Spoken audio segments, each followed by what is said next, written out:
and I call it an appetite. This all comes from Jason Fried and Ryan Singer over at Basecamp. They created a framework called Shape Up. Shape Up. That's right. I'm starting to use Basecamp. And I think that food is an unbelievable anchor in what can make us more human. And to your point, like gathering with your friends in a potluck in New York City, I mean, that is the essence of where this can reach its highest meaning and calling. I really hope one day I'm having a conversation with somebody who I didn't know going into the conversation used Zest and has used us for that exact moment. If I have, like, we've accomplished our mission, that would be a really meaningful thing.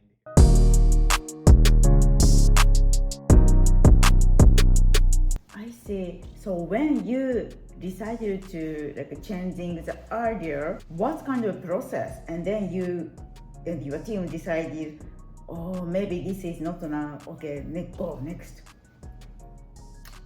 It's a good question. We were shipping meal.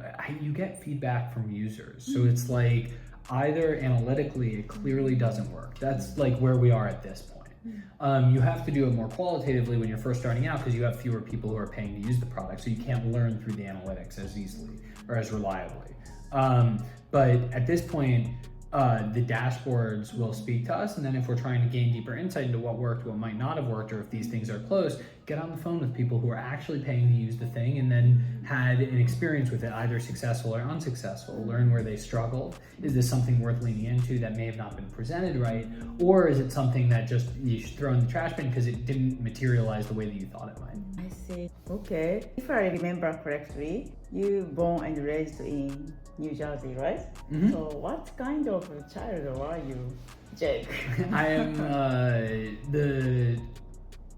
I don't even know where to start answering. I'm the son of two medical doctors, and so this is always, it was funny at the beginning of this journey, just because they knew what they were doing when they were 18 years old, and me, I'm like figuring out what's going to happen tomorrow today, as is necessity when you're building a company.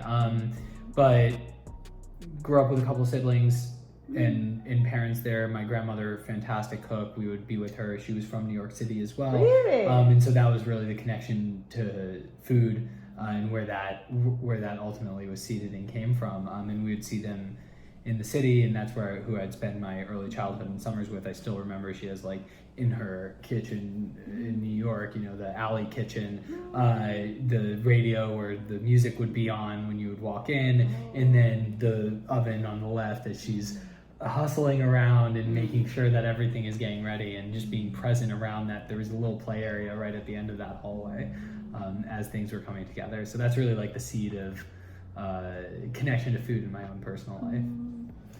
Okay, so tell us, what's the your memorial food, comfort food from your grandma? Do you remember? Yeah, it's she had stuff. So there is Thanksgiving, which exists in its own category, but she is fantastic at putting it together for the whole family. But these stuffed peppers, where it was peppers with seasoned beef inside of it, which was just so fantastic. There were artichokes that were like very simply steamed and with a butter sauce. Her mother, my great grandmother, was French and or studied in France, culinary, and so bestowed kind of these ideas and lessons on her. My grandmother will joke around saying that her mom could cook with anything, was improvisational. My grandmother can only cook from a recipe, but like luckily she got a couple of these things fairly rote from where my great grandmother studied, and is able to put that, and that was the foundation for our comfort food growing up. I love that. Artichoke, I haven't eaten. It's not popular in Japan. Oh, is that right? Yeah. Really, really good. I mean, she literally would steam it. Like simple. It was like steam it with like a butter sauce, and you would peel it off and then dip it and eat it. It like was so good. It was that. There was also like a swordfish recipe that you would grill, and these two things like would be made in tandem with one another. Where really, again, like very, very simple stuff like olive oil, salt, and pepper and lemon, and like how you can make something happen with just by balancing a dish with minimal ingredients was always lost on me, like as a child, but I understand intuitively as a result of experiencing it. Okay, so did you learn this wonderful recipe from your grandma? I wish I was burning pizzas in my oven as an undergrad. I was enjoying them, but I didn't realize how important it is and how great and how much it can help bring your life more meaning and purpose if you do have that deeper relationship with it. In addition to obviously the health, just the health of cutting out those processed elements of food. Okay, did you take a video or picture of your grandma's kitchen when she is cooking? Oh no, that's a great idea. Okay, she is still. Yes. Okay. Yeah. No, it's a great idea. I think I would love to watch it if you can do it. Absolutely. Now I have a mission going back home. Yeah. You'll say hi to the dentist, and I can say hi to So sweet. Yeah. Yeah. So food is connecting to wonderful memory. For example, this is my personal story. So when I was so young, like mid-20, I used to go to kind of fancy restaurants in Tokyo, but I don't remember where did I go, who I went to with, what kind of conversation I did, because of sorry, it was boring. And then what I really remember is not from fancy restaurants, like cooked with my friends, like a super simple cheap hot pot in my place, or visiting to friends New York tiny apartment potluck party. Because of the reason why I remember this moment was the people's connection was stronger, and also had a good conversation, and food from their handmade.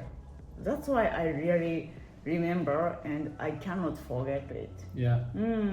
We're at a crossroad, I believe, with the unbelievable technology that we have at our fingertips. We can use this to allow us to become and relate more to what makes us and what makes us human, or we can kind of automate away and let life speed up around us, even as things are going about, like we were talking about before, that have been made to create more time, to create more space for us to ideally be able to operate. And I think that food is an unbelievable anchor in what can make us more human. And to your point, like gathering with your friends in the potluck in New York City, I mean, that is the essence of where this can reach its highest meaning and calling.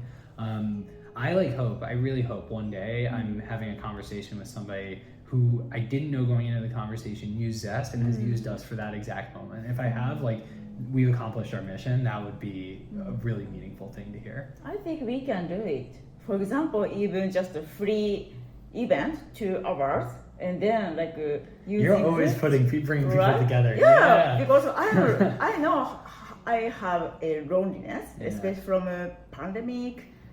People are quarantined in these apartments. We could see the window, and then people are eating just Snickers, and then work from home. I could see all apartments windows, and then they really miss such an interaction. So I believe your software Zest is helping to people's life healthier and also connecting to people.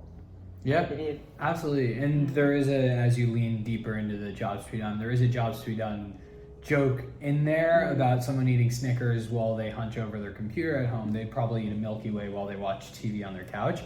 That said, that's way too deep for I think most people that are watching this. But if Neal's watching this, or anybody who has studied jobs and makes it this far, another, just let me know.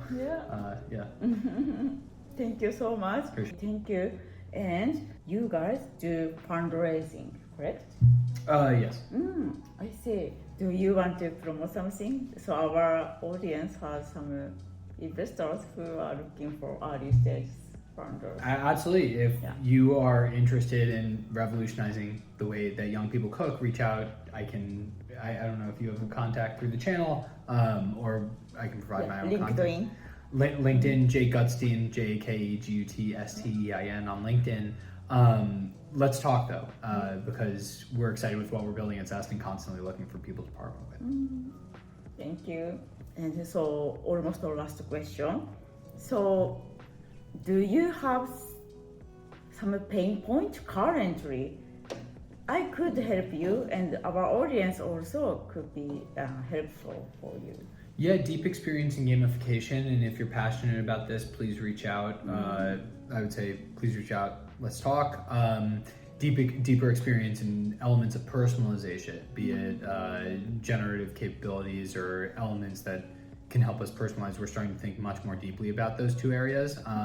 And any conversation, either from a mentorship perspective, sharing ideas, trading ideas, war stories, anything like that, I would appreciate. Thank you so much. Okay, so last question. Tell us about your milestone in 2025. By the end of 2025, you're going to be seeing elements of Zest where you'll be able to import recipes from the internet and have them, be customized. You'll be able to cook them to earn XP, scalable grocery list, customizable, personalizable. We'll have linked videos inside of them as well. Really starting to lean into the elements that will make it your personal operating system around food. And so we're excited about that as we continue to build it out. It's amazing. Yeah. So personalized. So if I remember correctly, so you don't eat pork. That's right. And also you don't eat sesame. That's correct.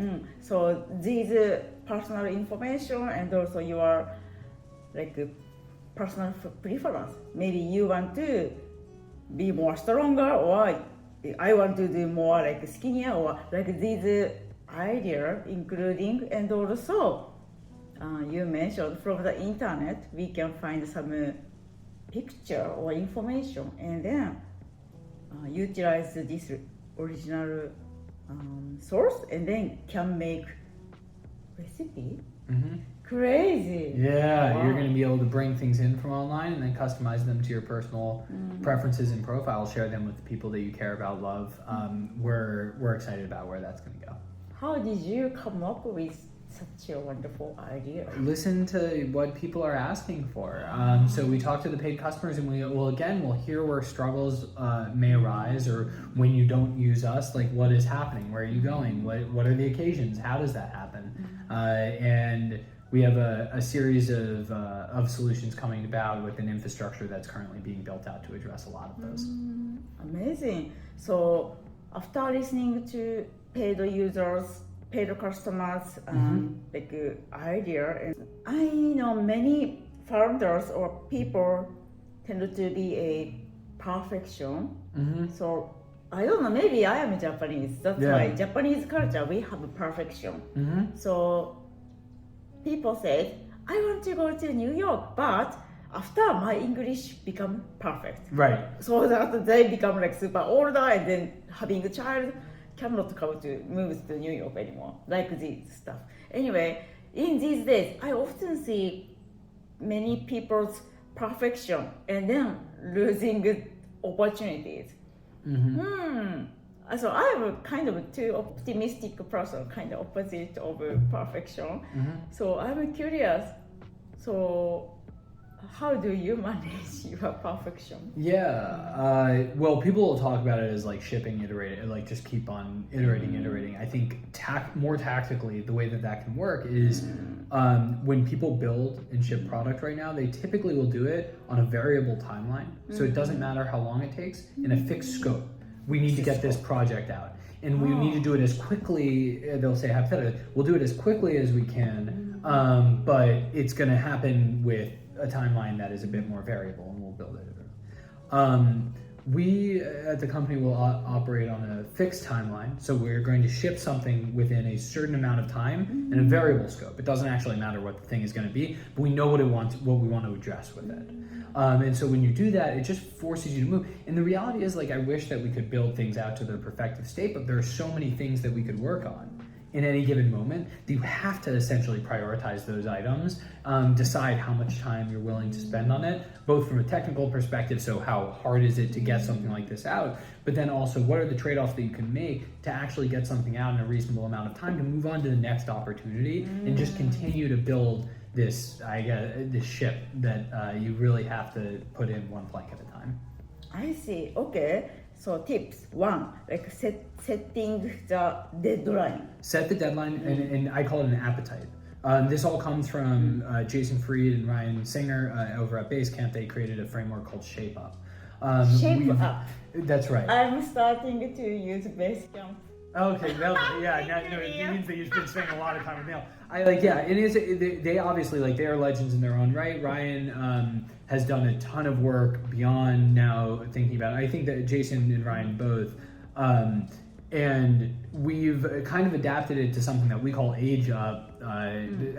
Asia? Yeah, Age Up, AGE. One because it's we're a small company and we're aging up, but then also it's Agile and Shape Up put together. And there's a way that it just has had to work for us given the size of the team. Run it by Ryan, who developed the framework as well, just to make sure, and it's consistent with other things that he's seen in the past. The key though is, what is the amount of time that you're willing to address a certain opportunity, and then getting something done in that amount of time. So I wouldn't say the deadline does exist, yes, but it's less about the deadline and it's more about, if we stand here today, how much time am I willing to address on personalization from Google? And we decide as a team how much time we're able and willing to spend on that, and then we develop the solution based on that. I see. Great. Thank you so much. Yeah, I just started to use Basecamp from on Sunday. Oh yeah. So I can practice it. And then... It's a lot of these things are built into how that product works, because it's how their team has built the product, and it's been very successful, of course, for them. So not only your work, do you use Basecamp to your personal life? Do you use? Yes, and the other thing that I would say is that all of these things, it doesn't matter necessarily the platform that you use. It's more about having and even the system. It's about having a level of thought. So a system or an approach, because there's just, the time will fly by without it. And so I certainly do approach a lot of life in that way. And then there are, I think, also the element of not perfective, but just growth oriented. So the idea of steadily making progress, both in how you approach your life and then also in the outcomes from any given interaction in life, have been two major learnings, and that's come from the business and affected my personal life. We are Zest on the App Store, ZEST, App Store, Google Play Store, and then zestapp.co for the website. Yes, cute live greens character is the you can find it.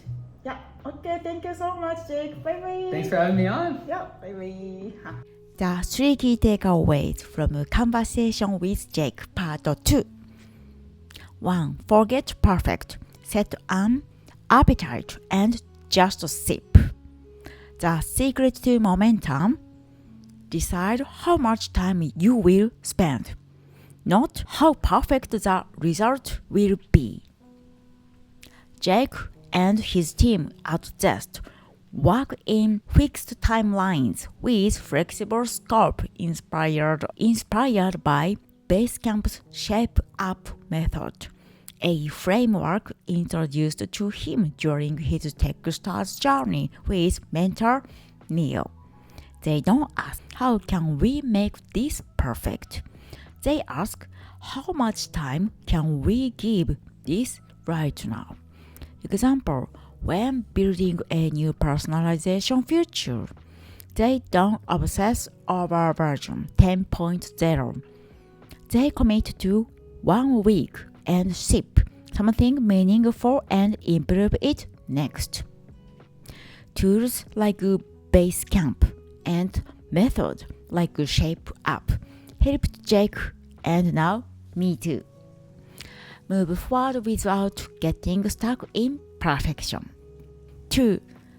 Startups begin in childhood kitchens, not pitch decks. Before he was a founder, Jake was just a kid watching his grandma cook in a narrow New York kitchen. Jake's love of food was seeded early in a tiny kitchen filled with jars, steam, and family. That's where his emotional connection to food began. Those humble, sensory memories now shape Zest's mission to make cooking accessible, personal, and deeply human. Example, his grandma's artichoke with butter and stuffed peppers weren't complicated, but they were unforgettable. That kind of memory is what Zest hopes to create for users. Great companies often grow from small, personal roots, not just big ideas. 3. Technology should reconnect us to what matters. AI and apps should help us gather at the table, not eat alone at our desks. After the pandemic left many people isolated and rushed. Jake believes Zest's deeper mission is to slow us down and bring us together. Thanks to Techstars, he learned to build with empathy. And now his team listens closely to user feedback to design tools that turn recipes into real human connection. Example, he dreams of a user hosting a potluck with friends using Zest and saying that night changed everything. Founders should build a tool that don't just scale. They should restore what it means to be human. Thank you so much for watching our episode today. We hope our conversation will help your future and career. If you like it, please subscribe us and give you a like. Okay, thank you so much. Bye bye. またね。チャオ。